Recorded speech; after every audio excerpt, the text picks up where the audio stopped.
Welcome to another edition of Sounding Board. We're not doing a tagline because we don't want to screw it up. Well, I the didn't home screw it up. of heterodox thought. I didn't screw it up. Twice. No, but you were obviously nervous about screwing it up. I, like you right now, am hot and Well, tired. have some whiskey, that'll do. Yeah. Well, thanks for the water as well. But yeah, I'm at that just can't be bothered stage with the heat now. So let's see how interesting we can make this. You've got something you've just blogged about, which doesn't help the person who's just listened because that blog will be about a week ago now. But it'll be fine. So I mean, we don't blog that often, so it will probably still be the most recent blog post for 2 or 3 months. It was about virtue signalling. And which we did talk about in a previous so edition. that was what made me think Recently. about it. Was I think in the last one we talked about virtue signalling, and we talked about, I brought up grievance signalling, which is something different. Yeah. But I was thinking about the different levels of virtue signalling and how some people do things, because the whole thing about virtue signalling is it's trying to get people to like you without actually doing anything at all. So the example I gave in my blog post was writing hates the Daily Mail, for example, in your Twitter bio on Facebook. Oh, okay. So you're not actually doing anything. You're not helping people. You're not using any effort or money or anything of your own. You're just writing something down. So it's a virtue signal as opposed to actually being virtuous. And there are obviously levels. There's that level of kind of Twitter bio, sticking your FBPE. sticking your pronouns in there and all that kind of rubbish. But then there's the kind of the next level stuff. So there's standing outside on a Thursday evening at 8 o'clock, bashing your pots and pans. And I needed a new term for that. So I've come up with virtue broadcasting, because it's a bit big. And I'm happy for that to be changed. I just think there needs to be another term. I don't mind if somebody else creates a different phrase, but I think there needs to be, there's another level to this going on now. It's not just, kind of subtle signalling. I suppose that anything on social media, certainly if it's posting publicly, is a broadcast kind of thing anyway. When you're making a statement or putting your pronouns out there or whatever. And so obviously, when you tweet, that's a broadcast, unless you're only tweeting privately, which I assume virtually no one does anymore. They do when they tweet something stupid and they get found out. Then they make their tweets private, so that no one can look back at what other dumbass things they've said. Oh, okay. So that's normally what happens. How do you do that? But I get what you're saying. I suppose I look at this from the technology perspective, because broadcasting is a thing you do with a signal. So you broadcast your signal. In network terms, it means you send that signal to every node on the network. That's what broadcasting is. That's kind of what you're doing when you're standing outside clapping. It's like elevating your signal. Yes. Broadcasting it. It might. I'm happy for it not to be the right term, but there needs to be something there. I like your idea of there almost needing to be some kind of scale, though. That's what you're trying to do. You're trying to separate out the biggest, loudest forms of signalling. And even with virtue signalling on its own, there are different levels. I mean, we all know that wearing a mask is a virtue signal. That's a special one. But there's wearing a mask, and then there's wearing a mask, taking a selfie with your phone and having it as your Twitter avatar. I mean, that's another level as far as I'm concerned. It might not qualify for a broadcast, but that's another level. So are all virtue signals merely look at me, look at me, look at me? I think so, because if you're actually, so for example, volunteering at a soup kitchen wouldn't be a virtue signal. That's actually doing some good. That's actually feeding the homeless. But calling a press conference and saying it, or putting it in your Twitter bio. Yeah, I'm not even sure about that. I think virtue signalling is literally doing nothing. That's the whole point of it. It's just writing something down. Oh, right. So you don't think people do things in a token way in order to virtue signal, even if what they're doing, giving money to charity but telling everyone about it, or picking up litter and telling people about it, or whatever. That's not That's also not virtue signalling? It's not virtue signalling if they're actually doing good? I don't think it is. No, I think virtue signalling is doing... I think you have to be doing nothing in order for it to be a virtue signal. Right. I get that people do that all the time. Go back your 5 years then, because what you mentioned in your blog post was that this term is very new. It's 5 years old. Yeah, it seems like it's been around forever, but obviously, as you know, a lot has happened in 5 years. Yeah. And so this was someone writing in The Spectator, did you say? Yeah, James Bartholomew, I believe. Right, okay. And how did he define it? Or how did he, bring it up? He was giving examples about, writing things on Twitter and on Facebook and that kind of thing without actually doing anything. Right, and so again, my point there is that he was using the definition that you're saying here. Yes, it's not about doing something. No, yeah, absolutely. It's about, and then saying, "Look at me, I'm doing it." It's beyond not about doing stuff. It's about not doing anything. So there's a subtle difference there. Right, but okay, that's why I think the masks is a bit different, because masks are, as you very expertly put the other day, are tinfoil hats. I thought that summed it up. Yeah, the 2020 tinfoil hats. Perfectly. I said we might as well all go around with dunces hats on for the good that they do. That's obviously the same thing. The whole point of the tinfoil hat is that it doesn't protect you from aliens. Not according to the some people. The tinfoil hat people. But wearing a mask is doing a thing. It's not just putting it on the picture on your Twitter. I get the putting it on your Twitter bio. Technically, writing a bio is doing a thing. It's a tiny thing that doesn't actually do anything or doesn't affect anybody else, doesn't do anybody any good. It is a hardship, though. Wearing a mask? Yeah, wearing a mask is horrible. Not for some people. The benefit they get out of it, the smugness inside that they feel, is it's almost. Is there a smugness symbol? A signal. Smugness signal instead of virtue. I don't think there's got to be a Venn diagram where they're overlapping. Yeah, but they're trying not to signal their smugness. The problem with wearing a mask is that it does hide how smug you look. That's great for them though, because they don't want people to know that they're smug, do they? Right. So this is a virtue signal that hides their smugness. Yes. Right. But I also think that part of the So it's not doing good for anybody else. The fact that it does you some harm, it's difficult, particularly if you have like a proper medical mask. It's difficult for you to breathe. The fact that it does you some harm, they like that. It's almost like self-flagellation. Yeah, that's exactly it. Mm. Oh, look at me. So to them, it's like, look, this is a hardship for me. I'm wearing a mask, and you can too. I think you're right. I'm going through this. If I can do it, you can do it. It's not about me. I am protecting you. Please wear your mask and protect me. I don't want to turn this into a mask rant or a mask debate, but that is the genius of face coverings. And then the government guidance says it as well. It's not about protecting yourself. It's about protecting others. You don't wear a mask to protect yourself. That is classic socialism, isn't it? Yes. It's all about it's not about you, the individual. It's about the collective. It's altruism. Yeah. Tax isn't about you. It's for other people. Yeah, you're doing it for other people. Yeah. Okay. So going back to I've been just while we're on masks. Yeah. So rant away.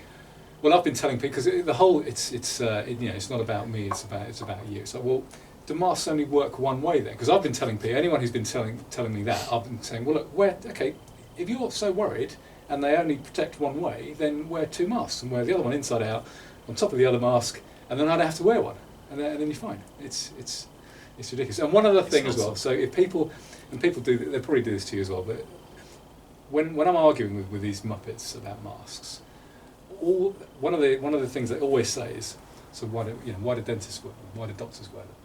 And they think that's some slam dunk. Yeah.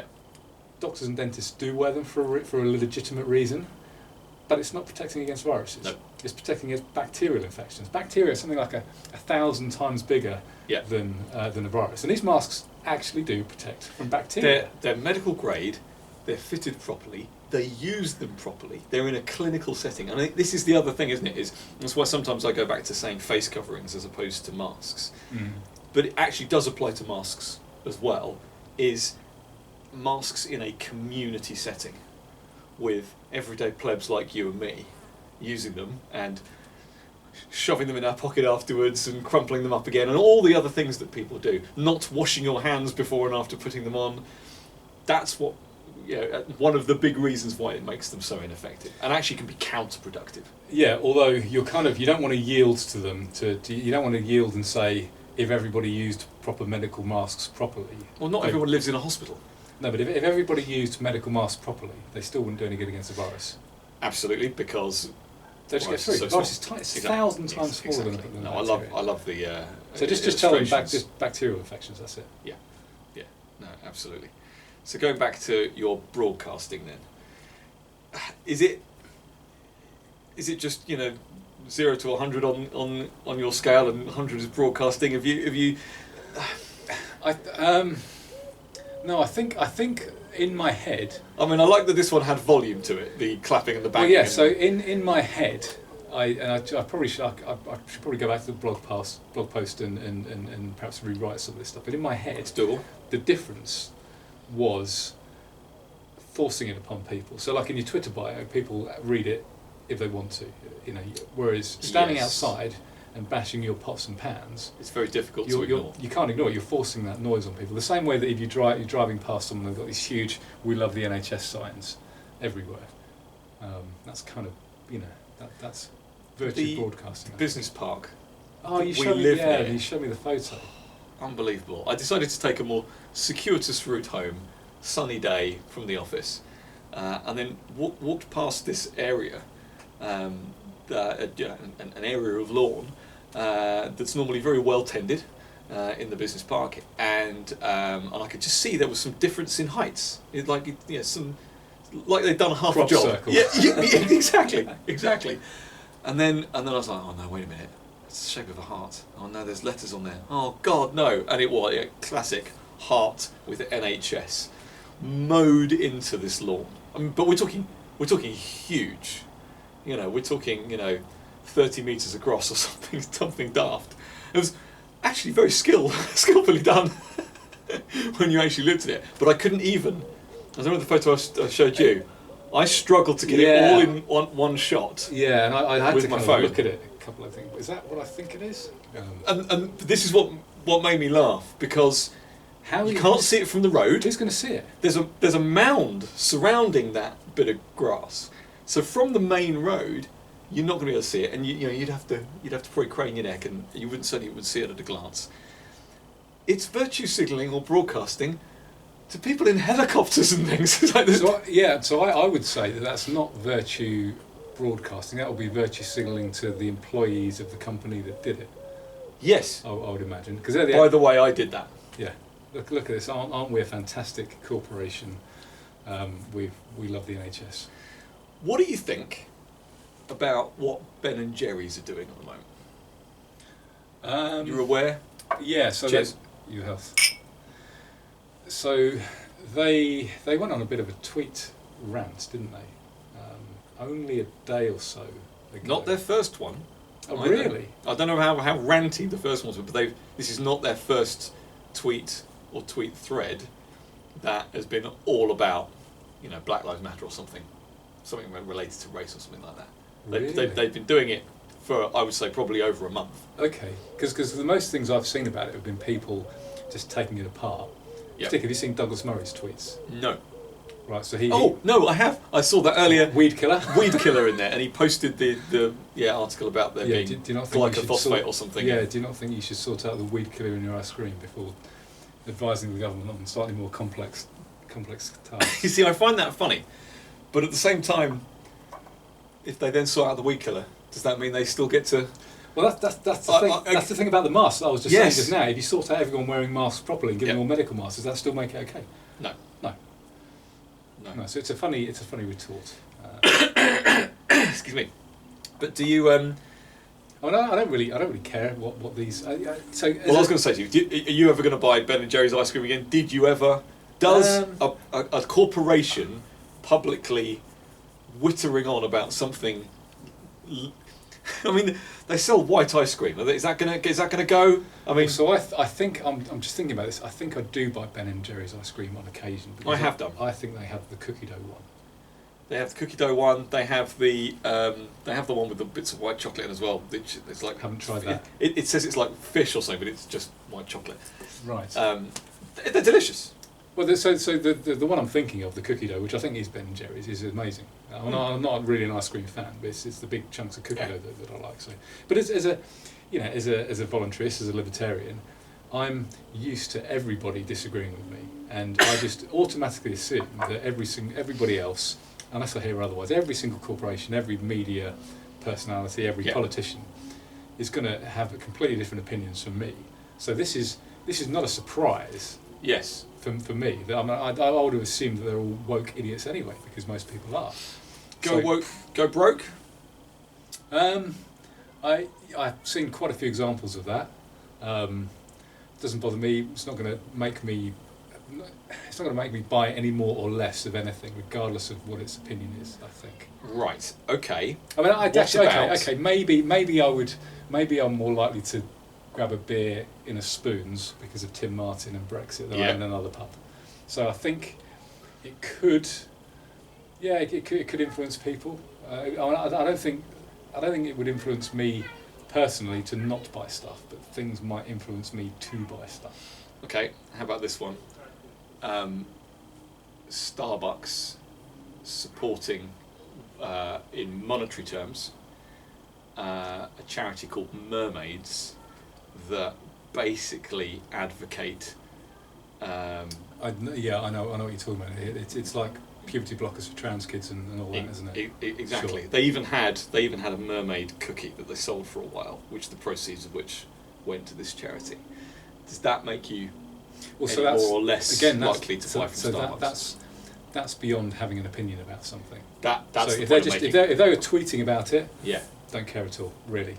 If they're actually funding awful things. So Ben & Jerry's made a public donation to Black Lives Matter.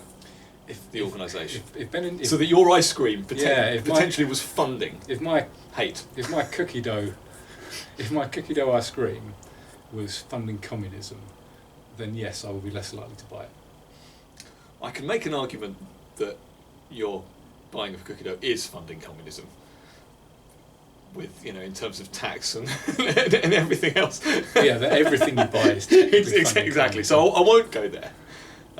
But this is. I say this is a problem. We're going to start getting all Carol Codswallop about this if we're not too careful, because then you've got to go, yes, well, who owns that and who are they related to and where's the web of... They're owned by Unilever, and Unilever have done some bad things apparently. And they're a huge company, Unilever. I mean, they're one of these companies that basically just owns brands, aren't they? And these brands independently do different things, but they're just part of this larger portfolio. But yeah, where does it end? If one company as part of that group is acting fairly autonomously and making virtue signals or whatever, but then another part of the group isn't, do you boycott the whole brand? Do you boycott any Unilever products just because you don't like what Ben & Jerry's is saying? I mean, if it's just virtue signalling, for me, it doesn't bother me in the slightest. You literally don't care. Don't really care. If it's... Because I've stopped buying from Starbucks when I found out about... Yeah, fair enough. About that. When you find out about how awful their coffee is. Yeah. Well, as having Vitality private medical insurance, which you do through work, if you get so many points based on activity, steps, workouts, whatever, then until very recently you would get a free coffee or tea or hot chocolate, whatever, from Starbucks every week. You'd get a free voucher, and so I was doing that as often as I could. It wasn't a problem of getting the points. It was more a question of I've basically got to go out of my way to get this free cup of tea that I could make myself or whatever. So if I fancied a really dark hot chocolate, I might go there. And that was an interesting one because I was getting those for free. I would basically never ever buy anything else while I was in there. So they were getting money from Vitality, one assumes, as part of this deal, or whatever. Like, I don't know how these deals work. It depends on the deal, doesn't it? They might not. It might just be that they take the hit. Who's losing out? Who's losing out by you claiming that? Is that Vitality banking on not everybody claiming them, or is it Starbucks? Well, they've got banking on them? well, they're both doing the same. Well, okay, no, one of them, as you say, is being financially hit for that. Yeah, so it could Is it be, like Spotify where they count the number of plays and, Yeah, I don't know. get a cut? I must admit, I'm intrigued by things like that, because these arrangements exist everywhere now, don't they? In terms of loyalty, whether you're with your bank or whatever, it's get 10% off if you click this link to go to this shop or whatever, because of the the rates that we've negotiated on your behalf and whatever. So it's a more common thing now. But they've changed the deal now to Cafe Nero, so I need to go and check out Cafe Nero's political persuasions and donations to see whether or not I'm allowed. Not that I don't think there's any Cafe Neros around here. There's one in town, I think, isn't there? There's one in the town centre. Where I never go anymore, because I don't go anywhere anymore. I mean, I ran the gauntlet today. I went and had a massage because my back has been really playing up, and I haven't had a massage for months and months and months, not since before lockdown. But technically, this was at it was like a health club at a hotel, and technically, the hotel wanted you to wear masks while you were in the hotel, like no matter what. But I just dived in. Went straight there, head down. I mean, there were 3 cars in the car park of this hotel. Hotels aren't exactly swimming with guests at the moment. But I don't like being in those situations with the masks. Even though I've yet to wear one, for any reason whatsoever. In fact, that's the thing. Tomorrow I get my eye checked again. It's been a year since an ophthalmologist, what the hell ever it is. Optician, that found a mole on my retina. Yeah, you mentioned that. Turns out you can have moles on your retina. Last time. So I'm getting that checked again tomorrow, which I'm assuming it's not going to be anything sinister. But I've got to turn up with a mask on, wait in the car park, phone them. It's some nonsense. So I don't know. I'm on the fence yet. Do I say I'm exempt? If I stand there, and when they say you don't have a mask on, I say, no, but I'm exempt. And then if they challenge me, say, you're not allowed to challenge me. Yeah. I can show you the guy, and I have a right not to be challenged. Let me in and see what they say. I don't know. I'm not. Depends how much you want your eye checked. I got described as an activist the other day by someone for having this podcast. I don't consider that that's what I do particularly. No, this is just virtue broadcasting, isn't it? Or signalling, because we're not really shouting about it. Although we're outside now, so technically maybe this is our first. Anyone walking past. Maybe this is our first virtue broadcast. Just going back to the signalling though, about do you buy from these companies or not? If you're on the woke side, then it's then they don't really follow any rules either. It just kind of depends on how. It's changing all the time. Stuff. Well, yeah, but even things like, remember when Gillette made all those adverts about toxic masculinity. Yeah. So everyone woke was like, yeah, Gillette, and then it kind of obviously they're owned by Procter and Gamble, and they've done some really dodgy things, but it doesn't matter now. So they ignore it when it suits them. There's not even any consistency in that, though, is there, particularly? No. You can't really say, right, as long as you do this, this and this, but not that, then you'll be fine. My point is, inside, it doesn't really bother anybody. I'm just admitting it. People will just pick and choose, depending on whether it suits them at any point in time, whether they can virtue signal from it as well. Do the woke actually care about virtue signalling? Do they even... No, they care about communism. That's the end goal. Thank you for listening to Sounding Board. Whatever it is, whether it's being woke, whether it's Black Lives Matter, whether it's trans rights, whether it's it's all the end. It's all Marxism or communism at the end. That's it. Once you work that out, it just all kind of clicks into place. I know that, but right, there must be people. It must be inner and outer rings of wokeness, where I would say probably the virtue signalers are the ones on this outer rim. They're the people who don't know that, who don't get that, but they feel like they need to be part of that tribe. They need to be part of a group, and they think that these guys must be right. They're because good intentions, And so they're desperately they're like the groupies desperately trying to get into the club. They're the ones doing anything they can. To me, they're the kind of true virtue signalers, because they're the ones doing anything they possibly can to indicate that they're part of that tribe without actually knowing anything about it. Yeah, or actually doing anything. Yeah, sure. Yeah.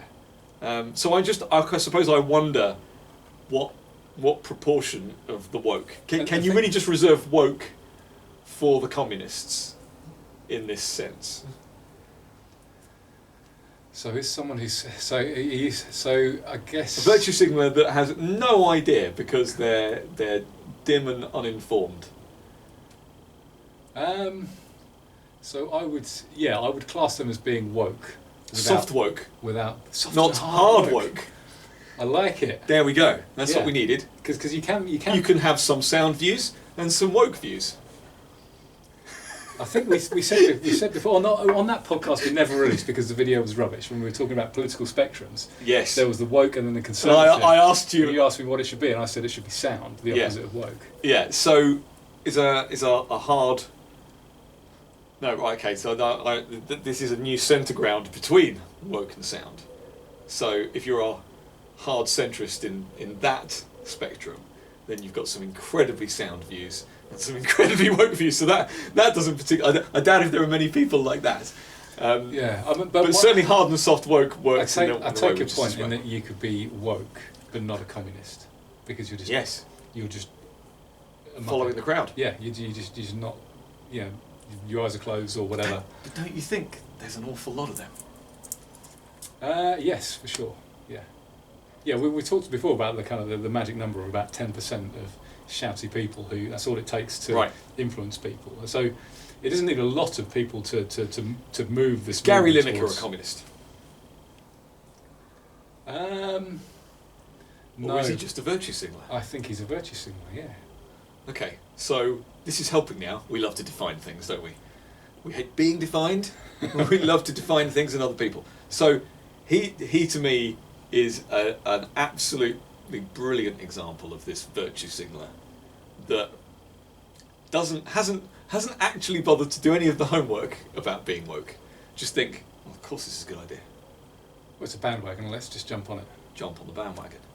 Do you think that the Premier League leaders that decided to put Black Lives Matter on the back of all the shirts, do you think they were communist?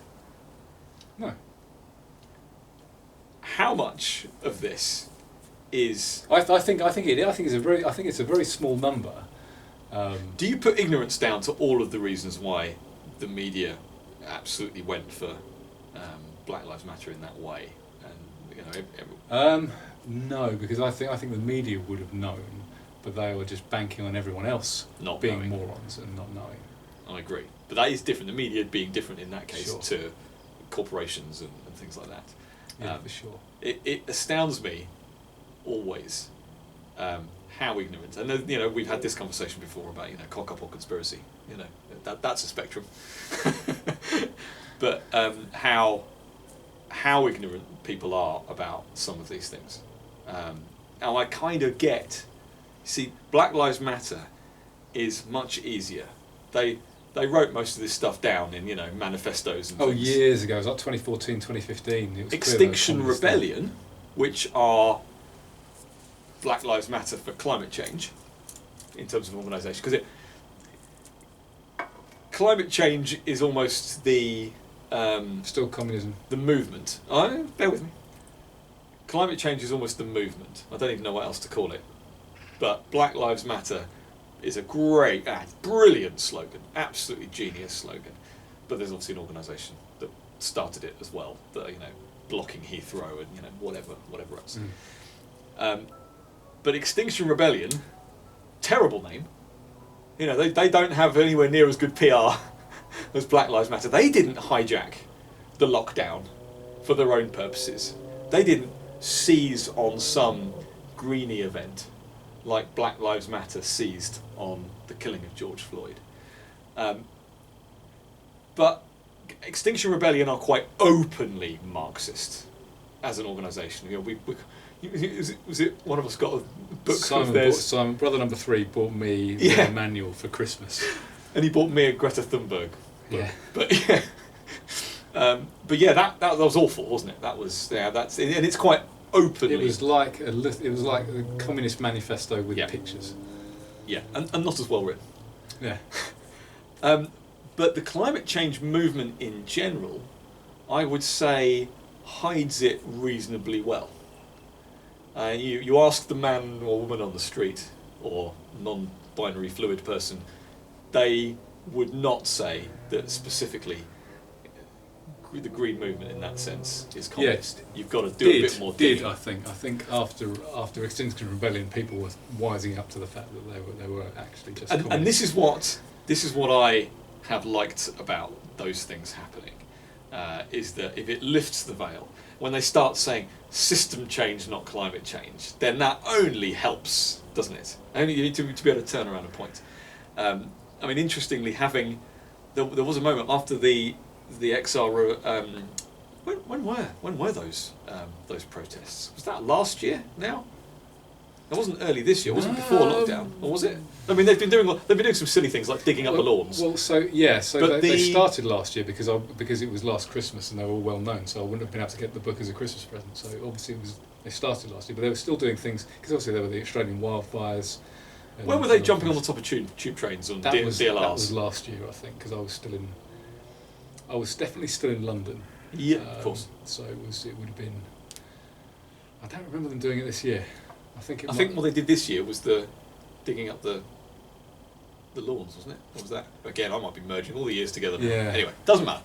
The point I was going to make is that I remember seeing a segment on some BBC programme where they got like a founder person from Extinction Rebellion on, and then someone who, I think I remember saying this to you, that my concern was it turns, putting Extinction Rebellion there, yes, it might help people wise up to this being just about trying to to collapse capitalism, but they had someone on, they had the BBC person, they had someone on facing this person who was very much defending the IPCC reports and things like that, and coming across as reasonable. Sure. It was like if you moved things so far to the left, then this stuff that was far left now looks centrist, because this person was saying, we're only asking for a reduction in X% and da da da da da, and it suddenly looks pragmatic. It looks reasonable compared to we need to stop burning fossil fuels tomorrow. That's a problem, isn't it? Yeah, and I don't know what's. I mean, yeah, because it could be a good thing. These organisations. How do you convince people that those people are the communists as well? Yeah, it's not easy. It's not easy, particularly on things like the BBC, where nobody who's sound gets any airtime whatsoever. So you and I can have a podcast like this with our half a dozen listeners, reaching 5 people. But it's never, it's not going to, or certainly not at the moment. It's it's not going to change the world unless you all share. If you could all share this. I've been thinking that we should do those little announcements throughout the podcast, maybe as well. So we don't have to do them at the end. Well, we should probably do them at the beginning to remind people. It's a bit late for that. We didn't even get the introduction down. I know. At least we've talked with relative coherency so far. But actually doing a little thing 10 minutes in, by the way, just remember, go and find us here, there and everywhere. I've heard that a bit more on podcasts and things. Do you want to do like the Ben Shapiro, say it at 1,000,000 miles an hour? I can't right now because I've had a whiskey, but maybe next time. Maybe next time. Thing is, I don't know whether we've got anything else to say now, so it's probably going to turn out this is the end, unless you want to carry on rambling. No, I think that's it. So thank you for listening to Sounding Board. Please share, please like, rate, review, and we'll see you again next time.